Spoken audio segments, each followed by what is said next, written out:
భక్తిలో నాకు ఆర్థిక ఇబ్బందులు పోతాయా, ఇంతకాలం చేస్తున్న భక్తిలో నాకేమన్నా సమాధానం దొరికిందా అని ఆయన ఎలా ఉన్నాడంటే క్వశ్చన్ మార్క్తో ఉన్నాడు. క్వశ్చన్ మార్క్తో ఉన్న వాళ్ళు ఎలా ఉంటారు? మొహంలో నవ్వు కనపడద్దా? వాళ్ళ మొహం ఎట్లా ఉండదు, సీరియస్గా చూస్తూ ఉంటారు. వాళ్ళు ఎలా ఉంటారంటే ఇక్కడ ఉంటారు కానీ బాడీ ప్రజెంట్ ఇక్కడే ఉంటారు, కానీ ఎక్కడో ఆలోచన చేస్తారు. వాళ్ళకి ఏదైతే ఉందో దాని మీద ఆలోచన వెళ్తుంది. ఆలోచన ఏదైతే ఉందో ఆ సమస్య మీద ఆలోచనకి వెళ్తుంది. కాబట్టి అతనికి జవాబు అవ్వాలని ఏం చేశాడంటే దూతని దేవుడు పుట్టాడని సూచిక 2 మార్గాల ద్వారా చెప్పారు. ఒకటేంటంటే దూత ద్వారా, రెండోది నక్షత్రం ద్వారా. అంటే దేవునితో ఆయన మాటే, ఆయన స్వరమే వినాలనుకునేవాడు, ఆయన స్వరం వినాలనుకునే వ్యక్తి ఏం చేస్తాడంటే దూతను పంపి ఆయన మాట్లాడతాడు. దేవుడు మీకు అర్థమవుతున్నా? దేవుడు ఏ బిడ్డకైతే ఆయన వాక్యం సరైన రీతిలో అర్థం కావాలనుకుంటున్నాడో ఆ బిడ్డకి దూతను పంపి మాట్లాడతాడు. లేదు వీళ్ళు వాక్యం చదివిన వాక్యాన్ని ఆత్మీయంగా అర్థం చేసుకుంటారు అనుకుంటే వాళ్ళని ఏం చేస్తారు తెలుసా?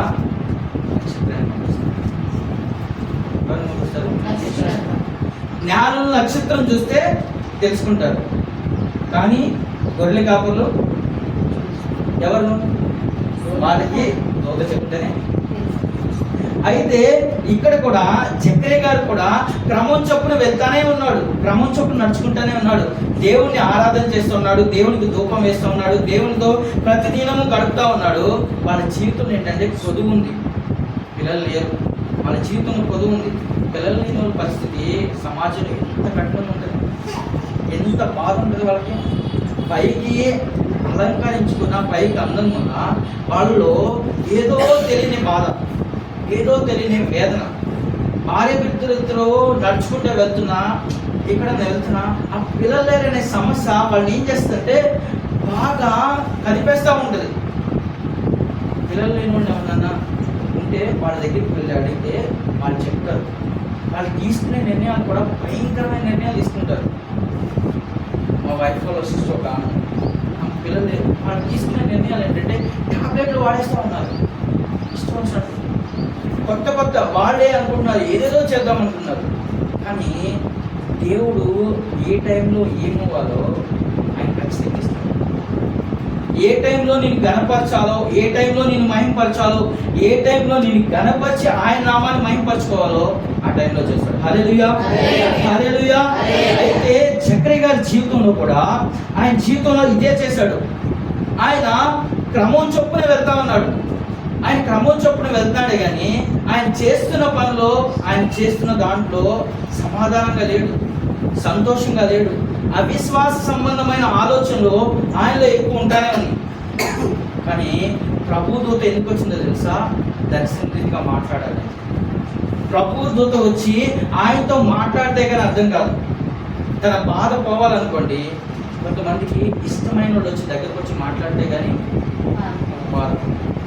ఎవరికైనా ఏదైనా కోపం కానీ బాధ కానీ వచ్చిందనుకోండి, వాళ్ళకి ఆ బాధ పోవాలనుకోండి, వాళ్ళకి ఇష్టమైన వాళ్ళే, వాళ్ళకి మనసుకు నచ్చిన వాళ్ళే వాళ్ళు వచ్చి మన దగ్గర కూర్చొని మాట్లాడితే వదలలేదు. నాకు ఏదైనా బాధ వచ్చింది అనుకోండి, మా నాన్నతో కాసేపు కూర్చోండి, నాతో కూర్చొని ఈ విషయంలో ఏ బాధ ఉందన్న నేను చెప్పేసాను అనుకోండి, మా నాన్న దానికి ఏదో సొల్యూషన్ ఇస్తూ ఉంటాడు. నాకు ఇమీడియట్గా ఆ బాధ దాని గురించి ఆలోచన రాదు. మా నాన్నతో కూర్చున్నప్పుడు నాకు ఆ బాధ నివారణ అయిపోద్ది. కాబట్టి జకర్యా జీవితంలో కూడా కొన్ని జరిగినప్పుడు ఏదైతే బాధ ఉందో అది పోవాలన్న ఉద్దేశంతో దేవుని దూతని ఆయన దగ్గరికి పంపించి ఆయన ప్రార్థన కూడా ఆలకించే విధంగా చేశారు. హల్లెలూయా, హల్లెలూయా, హల్లెలూయా. అయితే జకర్యా గారి జీవితంలో దేవుని దూత వచ్చి మాట్లాడిన తర్వాత కూడా ఆయనకు డౌట్ ఉంది.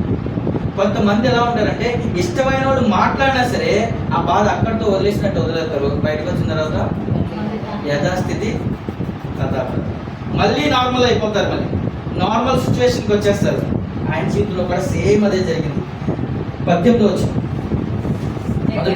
జకరియా ఇది నాకెలాగో తెలియను, నేను ముసలివాడను, నా భార్యయు నా బహుకాలం గడిచినదని ఆ దూతతో చెప్పగా. హల్లెలూయా. ఇక్కడ దూత వచ్చింది.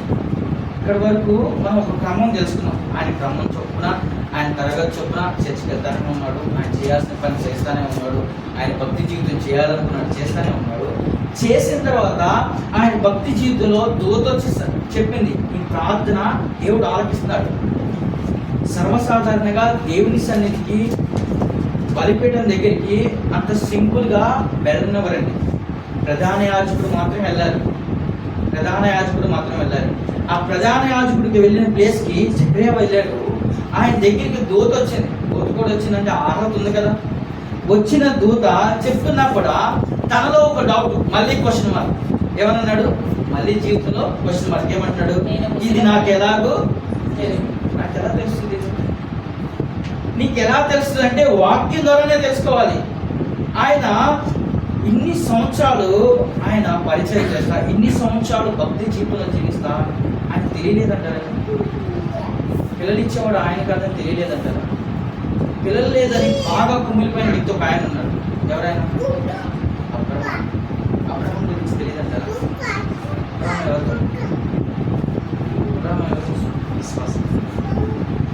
విశ్వాసుల తండ్రి అయిన అబ్రహాంకి పిల్లలు లేరన్న విషయం ఆయనకి తెలీదా? ఏ వయసులో పిల్లలు వచ్చారని ఆయనకి తెలీదా? తెలుసా? తెలియదండి. తెలుసుంటుందా? తెలిసే ఉంటుంది. కానీ ఆయన జీవితంలో ఎందుకు వచ్చింది ఆ క్వశ్చన్ మార్క్? ఎందుకు వచ్చిందంటారు? తాను వృద్ధుడిని అయిపోయాను, నేను ముసలివాడిని అయిపోయాను, నా భార్య కూడా బహుకాలం గడిచింది, నేనే ముసలివాడిని అంటున్నా, నా భార్య అయితే ఇంకా మొత్తానికి ఆమె ఒంగో నడిచేంత పరిస్థితి వచ్చేసింది అని చెప్తున్నాడు. అలాంటి దేవుడు విడిచిపెడతాడా? ఆయన చేయాలనుకున్నాడు, ఆయన మహిమపరచాలనుకుంటున్నాడు. ఆయన ఒక ప్రణాళిక తీసుకుని ఉన్నాడు. ఏ వయసు అయితే ఏంటి? జరిగిందా జరగదా? జకరియా జీవితంలో ఇది రావడానికి గల కారణం ఏంటి? ఎందుకు ఈ అవిశ్వాసం వస్తుంది? మనం చేస్తున్న పనిలో నేను చేస్తానో చేయలేను, అసలు నా ఆర్థిక ఇబ్బందులు పోతాయో పోవు, లేదంటే నా అనారోగ్య పరిస్థితి పోతుందో పోదో, అసలు నేను ఇంకా ఎలా ఉండిపోతానేమో అని ఆలోచించుకునేవారు మనలో లేరు. మనలో రావట్లేదు. అది వస్తుందా లేదా? ఎందుకు వస్తుందా? మన భక్తి మనకు ధైర్యం పుట్టించే విధంగా ఉండట్లేదు. అవునా కాదు? మనం వాక్యాన్ని ఆధారం చేసుకొని మన జీవితంలో వాక్యంతో కట్టుకుంటే ఆ వాక్యం ఏం చేస్తుందంటే మనల్ని రాతి నేల మీద కడుతుందంట, ఇసుక నేల మీద కాదు. మన ఆలోచన ఇసుక నేల మీద కడతాం మేము. వాక్యం రాతి నేల మీద కడుతుంది. అది తుఫాను వచ్చినా, వరద వచ్చినా, ఏదొచ్చినా, గాలి వచ్చినా ఆ బిల్డింగ్ కూలిపోదు. దేవునితో కట్టిన ఇల్లు ఎప్పుడు కూలిపోయినట్లేదు. మన సొంతంగా కట్టుకుంటే మాత్రం ఖచ్చితంగా కూలిపోతుందేమో, నాకైతే తెలియదు. కానీ దేవునితో కట్టిన ఇల్లు ఆశీర్వదించుకోండి. హల్లెలూయా, హల్లెలూయా. అయితే జకరియా గారికి వాక్యం తెలియదు అంటారా? తెలిసే ఉంటది కదా. ఆయన వాక్యాన్ని ఇంతకాలం వింటానే ఉన్నాడు ఆయన జీవితంలో. ఎందుకంటే అవిశ్వాస ఆలోచన. మనం ఎవరితో సహవాసం చేస్తాం? ఇంతకాలం మన భక్తి జీవితం మనకి ధైర్యం పుట్టించే విధంగా ఉండాలి. జకరియా గారి జీవితంలో అది లేదు. ఏదో నేను వెళ్తున్నాను కదా, వస్తున్నాను కదా, ఆదివారం వెళ్తాను, ఒక 2 hours ఆరాధన చేసుకుంటాను, వెళ్ళిపోతాను. ఆదివారం వస్తున్నాను, కాసేపు ఆరాధన చేసుకుంటాను, వెళ్ళిపోతున్నాను. లేదా శనివారం వస్తున్నాను, శుక్రవారం వస్తున్నాను, ఆరాధన చేసుకుంటూ వెళ్ళిపోతున్నాను. లేదంటే ఎక్కడైనా మీటింగ్లు పెడితే వెళ్తున్నాను. కానీ మన జీవితంలో ఎదగలేని ఆలోచనలు ఎందుకు వస్తున్నాయి? అలాంటి ఆలోచనలు మనల్ని ఎంతగానో దేవుడికి దూరం చేస్తా వస్తాయి. నీ జీవితంలో కూడా అదే జరిగింది. ఏం జరిగిందంటే నువ్వు ధూపం వేస్తున్నావు, దేవుని ఆరాధన చేస్తున్నావు, ఆరాధన చేస్తా ఉన్న వ్యక్తివి నీలో ఈ క్వశ్చన్ మార్క్ ఆలోచన ఎందుకు వస్తుంది? అది తీసేసుకోవాలా లేదా? భక్తిహీనుల హృదయాల్లో ఈ ఆలోచన ఎక్కువ ఉంటుంది. ఇందాక చదువుకున్నాం కదా 92వ కీర్తన. 92వ కీర్తన 4వ వచనం. ఎందుకనగా యెహోవా నీ కార్యం చేత నీవు నన్ను సంతోషపరుచున్నావు, నీ చేతి పనులు బట్టి నేను ఉత్సహించున్నాను. హల్లెలూయా. మరొకసారి చదువుకున్నాక, ఎందుకనగా యెహోవా నీ కార్యం చేత నీవు నన్ను సంతోషపరుచున్నావు, నీ చేతి పనులను బట్టి నేను ఉత్సహించున్నాను. హల్లెలూయా, హల్లెలూయా. ఎవరి కార్యాలను బట్టి? ఇది దేవుని కార్యాలను బట్టి కీర్తనగాడు ఏమంటాడు? నేను సంతోషించున్నా. దేవుని కార్యాలను బట్టే మనం సంతోషంగా ఉంటాం. జకర్యా గారి జీవితంలో ఆ సంతోషం లేదు. దేవుడు వాళ్ళ జీవితంలో కార్యం లేదు. కార్యం వచ్చేసరికి ఆయన ఏమంటాడంటే అవిశ్వాసి ఆలోచన. విశ్వాసిగా మనం పిలబడుతున్నప్పుడు మనం ఎవరమంటే విశ్వాసం. విశ్వాసంగా మనం పిలబడుతున్నప్పుడు దానికి వ్యతిరేక పదం ఏంటి? అవిశ్వాసం. అవిశ్వాసంగా ఉంటామా? అవిశ్వాసం ఉంటామా? మనం అవిశ్వాసంగా ఉండకూడదు. విశ్వాసం కలిగిన వ్యక్తిగా ఉండాలి. అప్పుడే విశ్వాసులు తండ్రి అయిన అబ్రహాముకి కుమారులుగాను కుమార్తెలుగాను ఉంటారు. హల్లెలూయా, హల్లెలూయా. అయితే ఈయన అవిశ్వాసాన్ని ఎందుకు తీసుకొస్తున్నాడు తెలుసా? అక్కడున్న పరిస్థితులను చూస్తున్నాడు, అక్కడున్న మనుషుల్ని చూస్తున్నాడు, అక్కడున్న వాతావరణం చూస్తున్నాడు, కానీ దేవుడి వైపు చూస్తలా. అంతకు ముందు జరిగిన కార్యాల వైపు చూస్తలా. అంతకు ముందు ఆయన జీవితంలో చేసిన అద్భుత కార్యాలను చూస్తలా. అంతకు ముందు ఏదైతే విన్నాడో కార్యాలు చూడాలి. వాక్యాన్ని సరైన రీతిలో ఆలకించట్లా. వాక్యం ఆలకిస్తున్నాడు, వాక్యంతో నడుచుకుంటున్నాడు అనుకుంటే ఇమీడియట్గా ఏమన్నాడు? నేను వృద్ధాప్యంలో ఉన్నాను అంటాడా? అబ్రహాంకి ఇవ్వలేదా ప్రభా? శారాకి ఇవ్వలేదా? నా భార్యని నన్ను కూడా అలాగనే ఆశీర్వదిస్తావు ప్రభా, నాకు ఆ నమ్మకం ఉంది. నేను ఎలా చూస్తాను, ఎలా పొందుకుంటాను అని మాత్రం అని అంటారా? విశ్వాసం కలిగిన వ్యక్తి ఎంత మాత్రం అనడు. విశ్వాసంతో నా వ్యక్తి మాత్రం ఏం చేస్తాడు తెలుసా? అబ్రహాంకి ఇచ్చావు ప్రభా, నాకు కూడా ఇస్తాను. ఈ వాక్యం అంతా మనకు సూచన ఆధారంగానే రాశారు. ఈ కొత్త నిబంధన రాయడానికి తెలుసా? మనం కొత్తగా జీవిస్తామని, మన జీవితంలో నూతనమైన జీవితం ఆయన ద్వారా మనం పొందుకుంటామని. హల్లెలూయా, హల్లెలూయా. ఆయన కార్యాలను బట్టి మనం సంతోషం కలిగింది. మనం ఏదో అనుకుంటాం, లోక సంబంధమైన కార్యాలను బట్టి సంతోషం అనుకుంటున్నాం. అది ఎంత మాత్రం సంతోషం రాదు. ఆయన కార్యాలను బట్టే సంతోషం ఉంటుంది. మనం ఏదో ఊహించుకొని ఏదన్నా కల్పించుకొని చేద్దాం అనుకుంటాం, దాన్ని బట్టి ఆ కొంతసేపు మాత్రమే ఉంటుంది. ఆ కొంతసేపు ఆనందం అది ఇంతలో కనపడే మాయమైపోతుంది. ఆవిరి వంటిది అయిపోతుంది. కానీ ఆవిరి వంటి సంతోషాన్ని మనకు వెతకూడదు. దేవుడు సంపూర్ణమైన సంతోషం ఇవ్వాలనుకుంటున్నాడు. కానీ నువ్వు భక్తిలో సంతోషాన్ని వెతుక్కుంటూ నడుస్తూ ఉండి కూడా అవిశ్వాసి యొక్క ఆలోచన నీలో కానీ వచ్చింది అనుకోండి, దానికి ఖచ్చితంగా శిక్షిస్తాను. ఇచ్చాడా లేదా? ఇచ్చాడా? ఏమన్నాడు? కింద వచ్చిన ఒకసారి చదువుకున్నాం.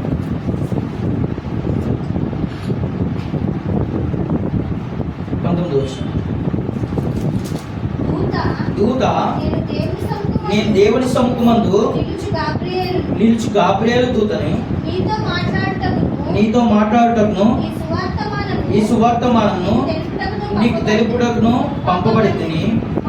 మరియు నా మాటలు వాటి కాలమందు నెరవేరును. నీవు వాటిని నమ్మలేదు కనుక ఈ సంగతులు జరుగు దినం వరకు నీకు మాట్లాడక మౌనమైందు అని అతనితో చెప్పను. హల్లెలూయా, హల్లెలూయా. దేవుడు ఇక్కడ ఏం చేస్తున్నాడంటే ఇమ్మీడియట్ గా దూత ద్వారానే ముందు సువార్తమానం పంపించాడు. సువార్తమానంతో పాటు శిక్షణ కూడా ఇచ్చేసాడు. ఏం శిక్షించాడు? నువ్వు ఈ కార్యం చూసేంత వరకు నువ్వు మౌనంగా ఉంటావు, మాట్లాడవు. నువ్వు ధూపం వేయాలంటే ఏం చేయాలి? స్తుతులు చెల్లించాలా లేదా? పరిశుద్ధుడని స్తుతులు చెల్లించాలా లేదా? నువ్వు దేవుడి సన్నిధికి వచ్చినప్పుడు నువ్వు ఆయన స్తుతించాలని దేవుడు కోరుకుంటా ఉంటాడు.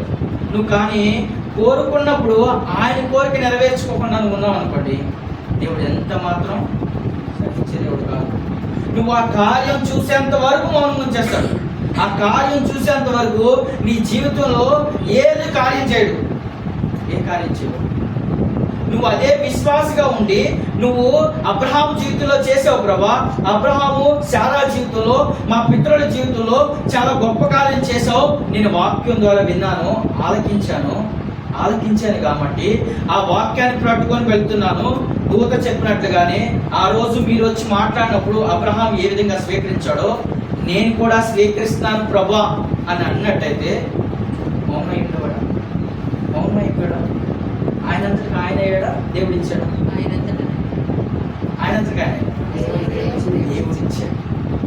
ఆయనంతటిగా ఆయనైతే కాసేపు ఇక్కడ మౌనం ఉంటాడు. బయటకు వెళ్తే ఆయన బిడ్డ పుట్టేంత వరకు, కార్యం చూసేంత వరకు, నేమ్ రాసేంత వరకు, నేమ్ రాసినప్పుడే ఇమ్మీడియట్గా వచ్చిందా లేదు? దేన్ని బట్టి? విశ్వాసం. ఇన్ని రోజులు ఆ కార్యాన్ని పొందుకోలేకపోవడానికి కారణం ఏంటి తెలుసా? ఆయన ఆ ఒక్క క్షణంలో వచ్చేది, క్షణికావేశంలో వచ్చే కొన్ని అవిశ్వాస యొక్క ఆలోచనలు ఆయన ఏం చేసిందంటే దేవునికి దూరంగా చేసేస్తుంది. వెళ్ళి ఆరాధన చేయగలరా? ధూపం వేయగలరా? మాట్లాడడం నువ్వు ధూపం ఎలా వేయగలవు? ధూపం ఎలా వేయగలవు? అందుకనే క్రైస్తవ క్రమంలో ఆరాధన చాలా ప్రాముఖ్యమైనది. ఆరాధన అనేది చాలా ప్రాముఖ్యమైనది. నువ్వు ఆరాధన చేయడానికి వచ్చినప్పుడు నువ్వు నీ దేవుని ఆరాధిస్తూ ఉండాలి. హల్లెలూయా, హల్లెలూయా. నువ్వు ఆరాధన చేస్తూ ఉండాలి. ఆ దేవుడు నిన్ను నీ చేసే ఆరాధనని జ్ఞాపకం చేసుకుని ఏం చేస్తారో తెలుసా? నీ హృదయ రహస్యాన్ని పరిశీలిస్తూ ఉంటాడు. నీ హృదయ రహస్యాన్ని పరిశీలిస్తూ ఉంటాడు. హృదయ రహస్యాలు ఎరిగే దేవుడు దానికి ప్రతిఫలం ఇస్తాడు. హల్లెలూయా, హల్లెలూయా. ఇంతకాలం ఆయన చేస్తున్న భక్తిలో సంతోషం లేనప్పుడు ప్రార్థన ఆలకించాడు దేవుడు. ప్రార్థన ఆలకించాడు, జవాబును కూడా దయచేశాడు. మనం ఇంతకాలం ఇన్ని సంవత్సరాల నుంచి క్రిస్మస్ ఆరాధన చేస్తూనే ఉన్నాం. ఇన్ని సంవత్సరాల నుంచి గడిచిన మన పుట్టిన దగ్గర నుంచి ఇప్పుడు వరకు 2024 వరకు మనం దేవుని ఆరాధన చేస్తూనే ఉన్నాం. మన ఆరాధనలో దేవునికి ఆయాసకరమైన మార్గం ఉంటుంది. ఆయన చేసే కార్యాలు మనం పొందుకోలేకపోవడానికి కారణం ఏదైనా ఉందేమో, మనలో అవిశ్వాసి అంటే ఆలోచన వస్తున్నాయేమో. ఎన్నోసార్లు మనం వాక్యం విన్నాం, ఎన్నోసార్లు మన వాక్యాన్ని చాలా మంది ద్వారా వాక్యం మన చెవిలో పడింది. ఆ వాక్యం ఫలించకపోవడానికి కారణం, మనం ఎదగలేకపోవడానికి కారణం ఏంటో ఒక్కసారి పరిశీలన చేసుకున్నావా? ఈ జకరియా గారి జీవితంలో ఆ వాక్యం వచ్చిన తోడనే ఆయన నమ్మకపోవడానికి కారణం ఏంటో తెలుసా? ఆయన వాక్యాన్ని ఎక్కువగా భద్రపరచుకోవట్లా. వాక్యం వింటున్నాడు, వెళ్ళిపోతున్నాడు, వాక్యం వింటున్నాడు, వెళ్ళిపోతున్నాడు. అలాంటి వారంగా కాదు మనం ఉండాలి. వాక్యాన్ని ఆలకించే వారంగా ఉండాలి. నువ్వు వయసు అయిపోయినా లేదా వయసున్నా, ఏ వయసులో ఉన్నా దేవుడు నిన్ను బట్టి మహింపరచుకోవాలనుకుంటాడు. హల్లెలూయా, హల్లెలూయా. మనలో అవిశ్వాస సంబంధమైన ఆలోచన ఎంత మాత్రం రాకూడదు. సౌలు రాజుగా దేవుడు ఎన్నుకున్నాడా? ఆయన అయ్యాడు రాజుగా? దేవుడే ఎన్నుకున్నప్పుడు ఆయన ప్రతి రాజ్యాన్ని జయించుకుంటూ వచ్చాడు. ఒక్క గొలియాతు దగ్గరికి వచ్చేసరికి ఆకారాన్ని చూసి భయపడ్డాడు. ఏం చూసి భయపడ్డాడు? ఆకారాన్ని చూసి ఏం చేశాడంటే భయపడ్డాడు. ఎంత ఉన్నాడు దావీదు. ఏమన్నాడు? దేవుణ్ణి చూసి ధైర్యంగా వెళ్ళాడు. దేవుని చూసిన వాళ్ళు ఎదుర్కొన్నారు, మనుషులు చూసిన వాళ్ళు భయపడ్డారు. అధికారం ఇచ్చింది ఎవరు? అధికారం ఇచ్చింది ఆయన. నువ్వు ఎలాంటి వాడివి? గాడిదలు కాసుకునే వాడివి, ఎక్కడో పశువుల్ని కాస్తా ఉండేవాడు, ఎక్కడో ఎన్నికలేని వంశంలో నుంచి ఎన్నుకున్న వ్యక్తి ఆయన ఏం చేశాడంటే అవిశ్వాస యొక్క ఆలోచన వచ్చింది. రాజు పతనావస్థకి. అవునా కదా? అందరూ ప్రజలందరూ ఏమంటున్నారు? దావీదు సౌలు 1000 కొలది, దావీదు 10,000 కొలది అన్నారు. ఎవరు కనపరచబడ్డారు? విశ్వాసంతో ఎదుర్కొన్న వ్యక్తి ఏమయ్యాడు? కనపరచబడ్డాడు. అవిశ్వాసంతో ఎదుర్కొన్న వ్యక్తి ఏమయ్యాడు? దురాత్మకు అప్పగించబడ్డాడు. ఇక్కడ కూడా ఈయన జీవితంలో కూడా విశ్వాసంతో ఎదుర్కోవాలి. విశ్వాసంతో మరియమ్మ గారు ఎదుర్కొంది. అవునా కదా? నేను యవనస్తురాలను కదా, పురుషుని ఎదగడానికి కదా, నాకు ఎలా సాధ్యం?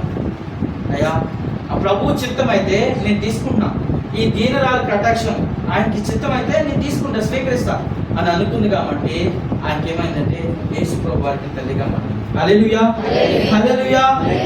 ఈయన ఎప్పుడైతే అవిశ్వాసంతో ఉన్నాడో ఆ అవిశ్వాస ఆలోచన ఈయన్ని వెనక్కి నెట్టేసింది.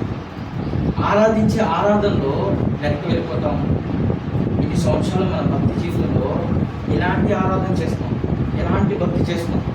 మన భక్తి మనకు ధైర్యం పుట్టించే విధంగా ఉందా? మన విశ్వాస జీవితం, విశ్వాసి అని చెప్పుకుంటాం కానీ ఆ విశ్వాస జీవితం మనకు ధైర్యం పుట్టించే విధంగా ఉందా? ఒకసారి పరిశీలన చేసుకుందాం, ఒకసారి పరిశీలన చేసుకుందాం. లేదంటే దేవుడి కార్యాలు మనం చూడలేము, దేవుడి కార్యాలు మన జీవితంలో పొందుకోలేము. ఆ కీర్తన 92:4 చెప్పినట్టుగా ఆయన కార్యాలు బట్టి మనం సంతోషంగా ఉండవు. ఆయన కార్యాలు బట్టి మనం సంతోషంగా ఉండాలంటే, ఆయన చేతి పనులు బట్టి మనం ఉత్సాహంగా ఉండాలంటే మనం ఎలాంటి వారంగా ఉండాలి? విశ్వాసం కలిగిన వ్యక్తిగా. మనం ఆయన చేసిన కృతజ్ఞతలు, ఆయన మన జీవితంలో చేసిన గొప్ప కార్యాన్ని తలపోసుకుంటూ జ్ఞాపకం చేసుకుంటూ మొదటగా ఆయన చేసిన కార్యాలను మనం గుర్తు చేసుకోవాలి. మొదటగా ఆయన చేసిన కార్యాలను గుర్తు చేసుకోవాలి. నెక్స్ట్ మన జీవితంలో ఏదైతే చేస్తున్నాడో దానికి విశ్వాసంతో తలవంచాలి. అప్పుడు మాత్రమే దానికి ప్రతిఫలం పొందుతుంది. అప్పుడు మాత్రమే ప్రతిఫలం. మొదటిగా చేసిన కార్యాలని జ్ఞాపకం చేసుకోవాలి. రెండోది విశ్వాసంతో తల వంచాలి. మనం తల వంచామా తనను తాను తగ్గించుకున్నాడా? హెచ్చించబడతాడు. తనను తాను హెచ్చించుకున్నాడా? తగ్గించబడతాడు. ఆయన కార్యాలని మనం జ్ఞాపకం చేసుకోవాలి. రెండోది ఆయనకి విశ్వాసంతో తలంచాలి. మూడోది ఏంటండి? ఆయన కార్యాలు. హల్లెలూయా, హల్లెలూయా, హల్లెలూయా. అయితే ఈ జకరియా గారి జీవితంలో మెయిన్ అదే జరిగింది. ఎలిజబెత్ అమ్మకు జరిగిందా?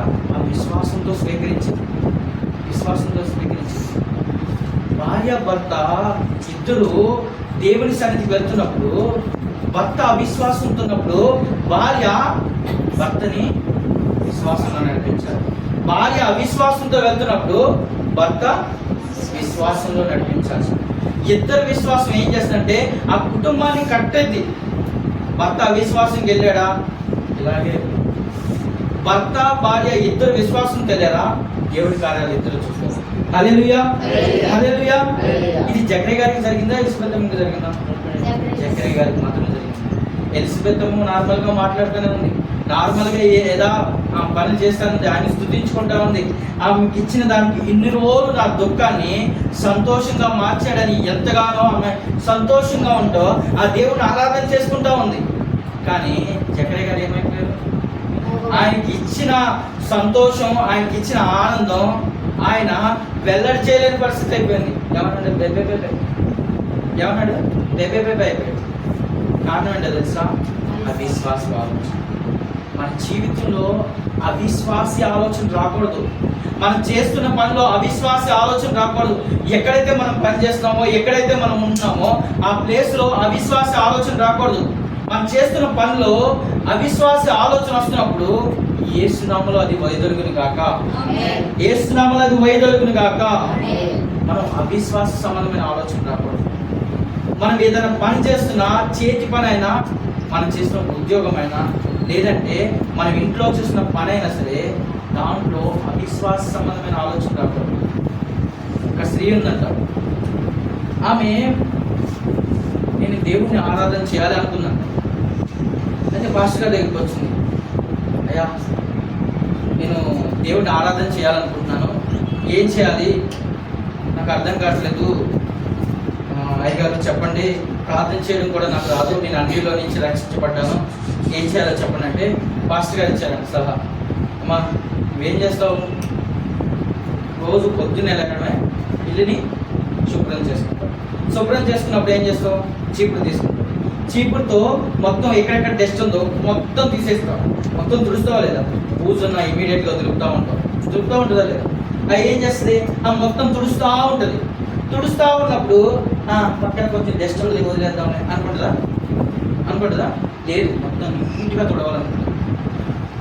తొడవాలనుకుంటుంది. కాబట్టి నువ్వు తుడుస్తూ ఉన్నప్పుడు దేవునితో మాట్లాడాలి. నువ్వు ఒంటరిగా ఉండి మాట్లాడు. ప్రభా, ఈ చీపురు పట్టుకొని ఏ విధంగా అయితే నా ఇల్లు నేను శుభ్రం చేసుకుంటున్నానో, నా హృదయంలో ఏదైనా డస్ట్ ఉందో, ఎక్కడైనా మరక ఉందో, లేదంటే ఏదైనా మచ్చ ఉందో, ఏదైనా పాపం ఉందో, ఏదైనా క్రియలు ఏమన్నా నీకు ఆయాస్కరమైన ఉందో అది గుర్తు చేసుకోవడానికి సహాయం చేయాలి అని ప్రార్థన చేయాలి. ప్రార్థన వచ్చిందా లేదు? అమ్మా, నువ్వు ఉదయాన్నే లేచి ఇల్లు శుభ్రం చూసుకుంటావా? ఇంక తర్వాత ఏం చేస్తావు? అంటుతావు. ఇంటికి వెళ్ళి ఏం చేస్తావు? అంటుతూ ఉంటావు కదా. దాంట్లో ఏ ప్లేట్లోనో లేదా ఉన్న దాంట్లోనో ఎక్కడైతే మాడి ఏదో ఉంటుందో అది శుభ్రంగా నీట్గా కడుగుతూ ఉంటావు కదా. ఆ క్షణంలో ప్రార్థన చేయాలి. అయ్యా, నేను ఏ విధంగా అయితే ఈ ప్లేట్ నీట్గా కడుగుతుంటే ఎలా మెరుస్తుందో నా జీవితం కూడా ఆ విధంగా చేసుకున్నవయ్యా అని ప్రార్థన చేస్తాను. ఆయన ఇది చెప్పిన తర్వాత ఏమన్నాడంటే, దీంట్లో నువ్వు ప్రార్థన వెతకాలి. ఇట్లా ప్రార్థన చేస్తాను. తర్వాత ఏం చేస్తానంటే, నువ్వు బట్టలు ఉతుకుతావు కదా. నువ్వు బట్టలు ఉతుకుతా ఉన్నప్పుడు బండ మీద కొడతా ఉంటావు కదా. నీకు వాషింగ్ మిషనే కొడతావు. అవునా? బండ మీద ఇదివరకు మురికిపోవాలంటే ఏం చేసేవాడు? బండ మీద కొట్టేవాడు. ఇప్పుడు వాషింగ్ మిషన్ ఎట్లా కొడుతుందో, మనం ఏ విధంగా అయితే బండ మీద కొడుతున్నామో నువ్వు కూడా ప్రార్థన చేసేటప్పుడు అయ్యా, ఈ బట్టలో ఉన్న మురికంతా ఎట్లా పోవడానికి బండ మీద కొడుతున్నావు, అలాగే వాక్యం అనే బండ మీద నన్ను కొట్టాయి. ఏదైతే నీకు ఆయాసకరంగా, నీకు ఇబ్బందికరంగా ఉందో అదంతా పోవాలి. నేను తెల్లని వస్త్రంగా మార్చబడాలి, తెల్లని ప్లేట్గా మార్చబడాలి. ఆ విధంగా నన్ను చేయని ఎప్పుడైతే ఆయన చెప్పాడో ప్రతిరోజు ఆమె చేస్తానే ఉందంట. దేవుడు ఆమె జీవితంలో గొప్ప కార్యం చేస్తాడా? ఆమె ఏం చేస్తుంది?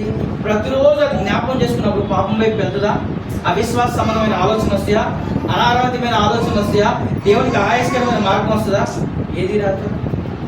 ఆయన ఏదైతే ఆమె జీవితంలో చేసిన గొప్ప కార్యాలు ఉన్నాయో ఆ గొప్ప కార్యాలు తలపోసుకుంటుందా లేదా?